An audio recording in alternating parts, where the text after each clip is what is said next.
Hola, soy Luisa Restrepo Hola, soy Javier, el pastor. y esto es Teología para Dummies.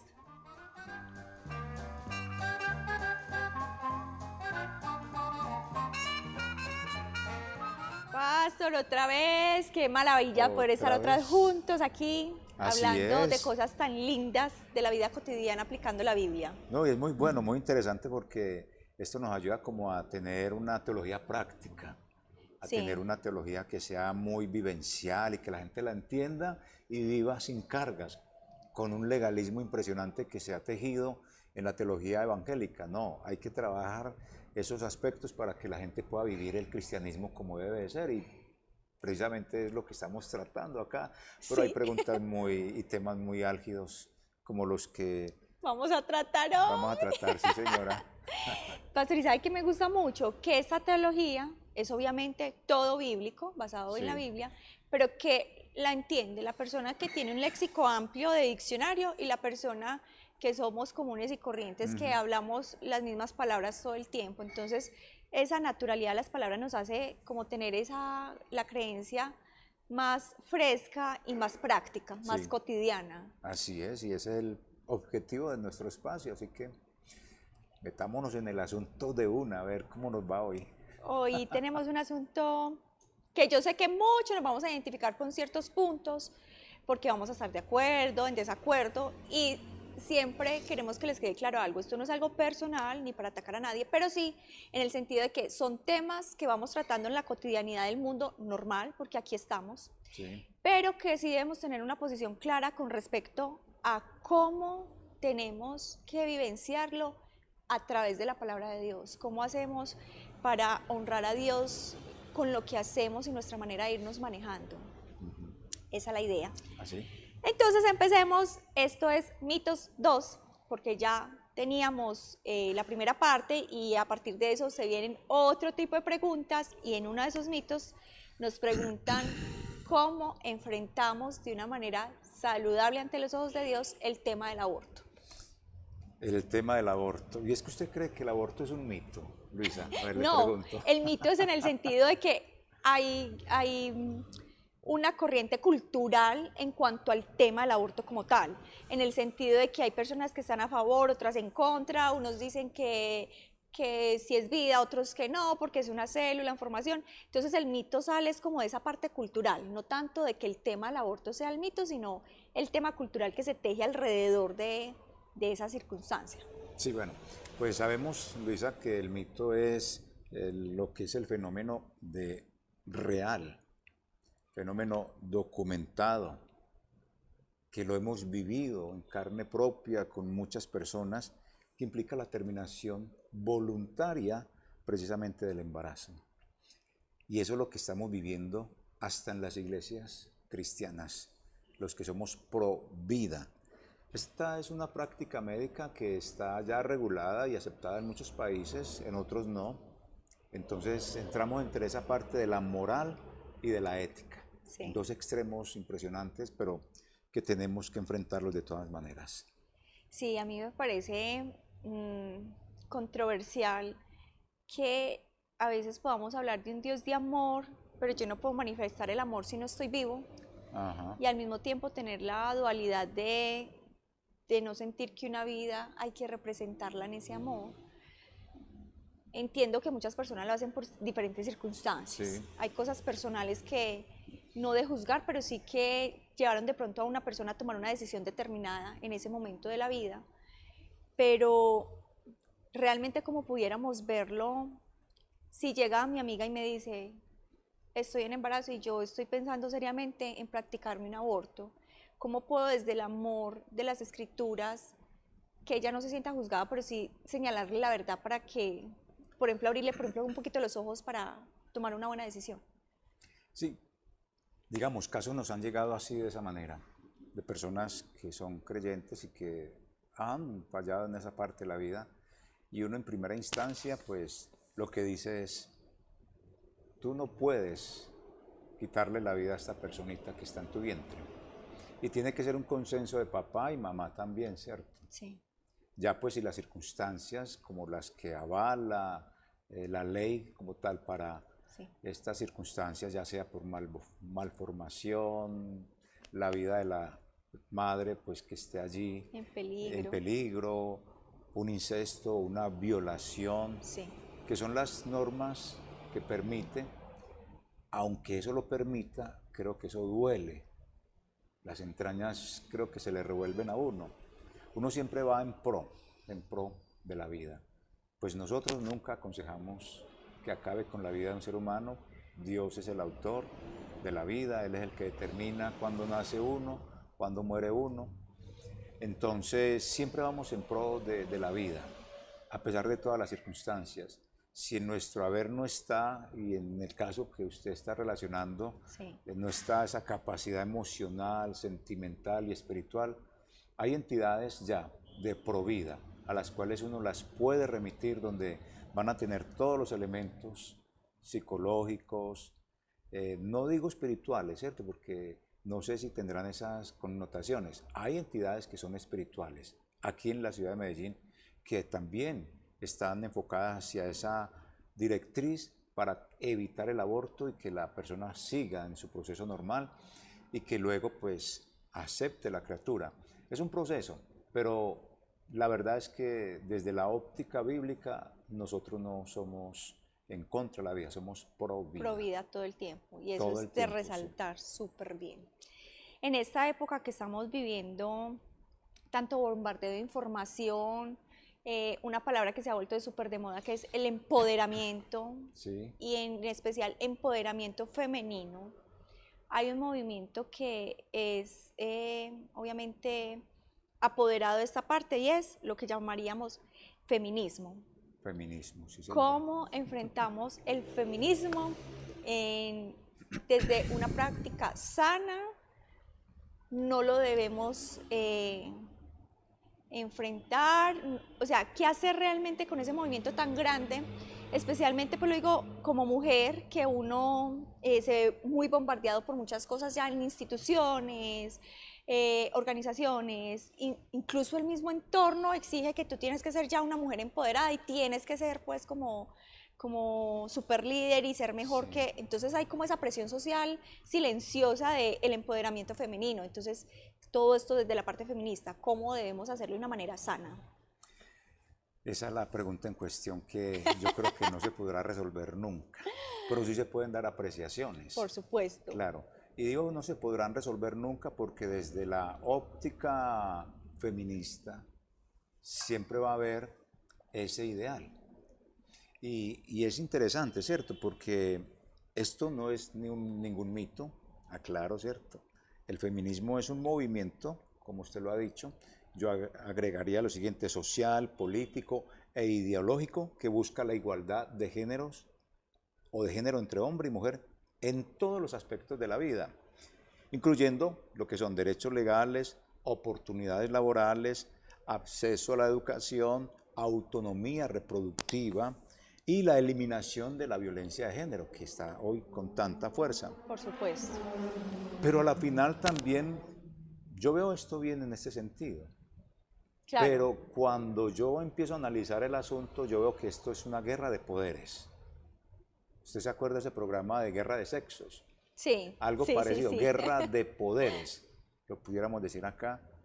Porque si uno observa la escritura desde mi óptica, y quizá mi óptica no sea la más extensa y completa y profunda, pero la mujer allí en ese contexto era una mujer que tenía un rol, el hombre tenía otro rol. El rol del hombre, traer el alimento, el rol de la mujer, cuidar a su familia, la parte doméstica, y es un rol muy bonito, y la escritura a lo largo de toda su historia resalta mucho a la mujer, Sí, pero hay algunos que no la ven desde ese punto de vista, sino que la ven como una cultura machista. Desde la óptica de los judíos, si era cultura machista o no, yo veo más bien como el plan de Dios en la mujer y de sacarla, más que sacarla, de darle la posición que ella siempre ha tenido. Pero ahí es donde entonces uno se encuentra esta lucha de poderes, esta guerra de poderes entre el sexo femenino y el sexo masculino. sí. En cuanto a todo esto de la facilidad laboral, la académica, todo me parece muy bien. Pero cuando la mujer quiere desempeñar el rol del hombre, ahí es donde yo veo la dificultad. Hasta donde el feminismo quiere es adoptar el rol del hombre. Porque Correcto. uno ve que con el feminismo también se está atropellando a la masculinidad. Sí, Y hay una humillación profunda hacia el sexo del hombre. Y si usted observa hasta los anuncios publicitarios, el empoderamiento, como usted dice, se está llevando es hasta un extremo de aquí soy yo y vamos sí. a ver. Entonces, si ese es el feminismo, creo que se perdió completamente su orientación, porque culturalmente sí encontramos que no había la libertad para que la mujer votara, para que ocupara cargos importantes, y eso lo ha logrado, y yo creo que eso es muy importante, un avance impresionante. Pero ya de lograr que es donde yo veo que está dirigiéndose la corriente o esta ideología feminista, es a adoptar el rol del hombre. Sí. Y ahí sí yo la veo muy complicada. Yo pienso que en el límite del respeto y los derechos que como mujeres se exigen en el sentido de que somos igual de importantes a un hombre, Sí, en ese punto vamos muy bien, en el punto de esa igualdad, porque en ninguna parte de la escritura vemos como que el hombre tiene más derecho que las mujeres por ser hombre y porque su genética tiene algo diferente, no. no, Pero en el punto de que estamos en igualdad de condiciones sería lo ideal, porque hay sí, incluso pues cifras y todo que muestran que los empleos son, hay más hombres que mujeres, hoy en día estamos como cambiando eso, pero sí, todo se debe como a esa tenacidad de las mujeres de no, tenemos derecho, que el aporte, pues como la directriz bíblica es esa, la mujer cuida de su hogar y el hombre afuera consigue para que esa mujer pueda estar en su hogar, y hoy la cultura nos lleva a un montón de cosas donde no claro. podemos estar todo el tiempo así, Ujú. pero como sería muy sano que lo siguiéramos viendo desde eso. Lo lastimoso es que a veces nos enseñaron a ver la sumisión como esa parte de ya no puedo opinar, y ahí es donde se pierden los derechos del uno y del otro, porque empieza eso, la batalla del sexo. Exacto, ¿Quién manda a quién? exacto, Y sí. no mandamos ninguno. Ujú. Simplemente somos dos personas que nos unimos y hacemos un complemento para que la vida sea bonita. Entonces, en ese punto, pues me parece que el tema de feminista queda aquí muy claro. Sí, dígame, pastor. Y antes de que finalice, si uno mira bíblicamente, hay una historia muy bonita. Y es que Dios hizo al varón y a la mujer. Los coloca en el huerto de Edén. Da una orden. La orden es, pueden comer de todo árbol menos de uno. Listo, sencillo. Pero deciden tomar del árbol que era prohibido. Decisión propia que toma la mujer, ¿cierto? Sí. Y luego viene a darse en el aspecto de la historia lo siguiente. Y es que Dios los llama a cuentas a los dos y los dos empiezan a recriminarse y a echarse la culpa a cada uno y hasta le echan la Hasta el día de culpa hoy. hasta el día de hoy, ¿cierto? Y nadie reconoce quién tuvo la culpa. Bueno, y nadie reconoce eso. ¿Qué pasa? Dios dijo algo. Mira, le dijo a la mujer, ahora tú vas a querer dominarlo, pero a la final él es el que te va a dominar. Y efectivamente sucede algo que nunca había dado la historia bíblica. En el capítulo siguiente, esto está entre el 3 y el 4, el hombre llama a la mujer por el nombre, Dios no le había dado el nombre, la Sí. llama Eva, comienza a dominarla. En el capítulo 4 la mujer quiere dominarlo. ¿Y sabe cómo lo domina? ¿Cómo? Cuando tiene su hijo, a Caín. Y cuando tiene a Caín, ¿sabe qué dice la historia bíblica? Ella dijo, este es hijo mío. O sea, saca al papá de ahí.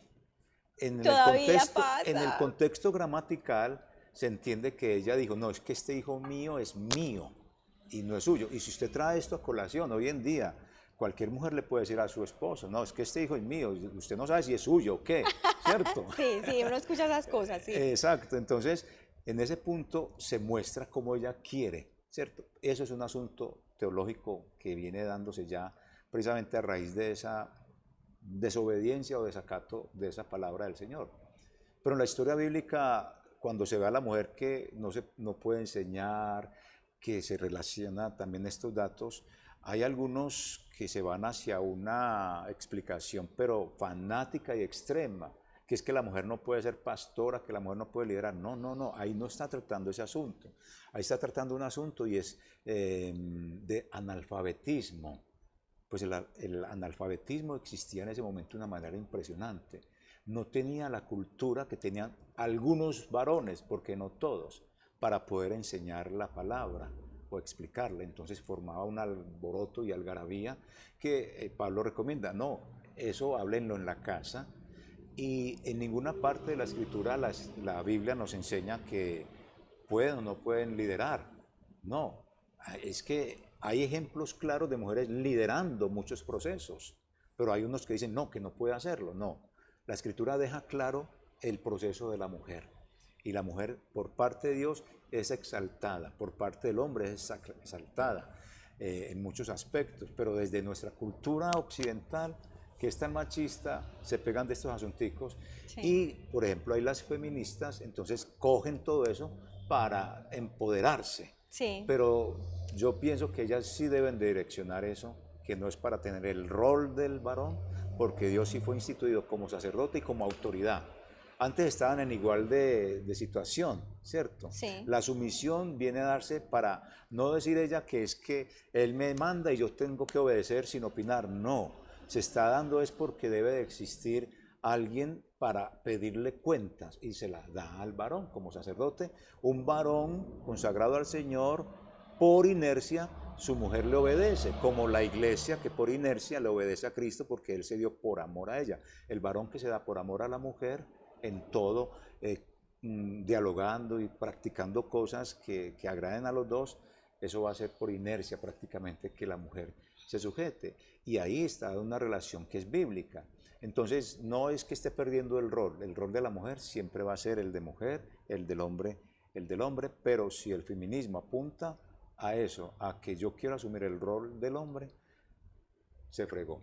Sí. Déjeme decirle, se fregó. Es que de hecho se pierde como ese límite de lo que se estaba pidiendo, porque ya nos pasamos a otra cosa. Sí. Pero cuando estamos como en esa parte equilibrada de saber qué queremos y para dónde vamos, no hay manera de distorsionar lo que se debe tratar como tal. Obviamente como ser humano merezco respeto y quiero la misma oportunidad que usted tiene, no solo por ser hombre o mujer, sino las mismas oportunidades. Sí. Y como dice el chiste, y que gane el mejor. O sea, si usted tiene mejores capacidades que yo, está muy bien, pero si yo las tengo, que también me las reconozcan. Claro. Y hasta ahí quedamos, pero no de Y rivalizar. en ese puesto, si yo gano 100 pesos y usted está haciendo lo mismo, porque tiene que ganar 50, porque no puede ganar lo mismo que yo, Correcto. o ganar más. Pues es que esas son las injusticias. Y yo veo por ese lado que la mujer tiene que seguir luchando, porque de todas maneras, en ese aspecto, sí existe esa inclinación desfavorable. Y es totalmente coherente, o sea, se vuelve coherente en el punto donde si yo quiero hacer las cosas bien, tengo que llegar hasta el límite del bien, no sobrepasarme hasta el punto donde se desdibuje totalmente. Sí, claro, que eso es lo que sucede realmente con ese movimiento, lamentablemente. Bueno, esto fue Teología para Dummies. Esperamos sus inquietudes, síganos comentando, síganos preguntando. Y bueno, Pastor, ahí siga usted estudiando bastante. Sí, sigamos aprendiendo, porque aquí seguimos aprendiendo. No se resuelven estas inquietudes, habrá simplemente opiniones que son opiniones, pero cada uno puede ir formando su propio criterio. Y desde la escritura creo que ya ella nos da unas bases suficientes como para tener esos criterios. Eso nos ayuda a una decisión, a una toma de decisiones más asertiva. Bueno, esto fue Teología para Dummies. Muchas gracias por habernos acompañado. Hasta una próxima, Pastor. Luisa, listo, hasta la próxima. Chao. Chao.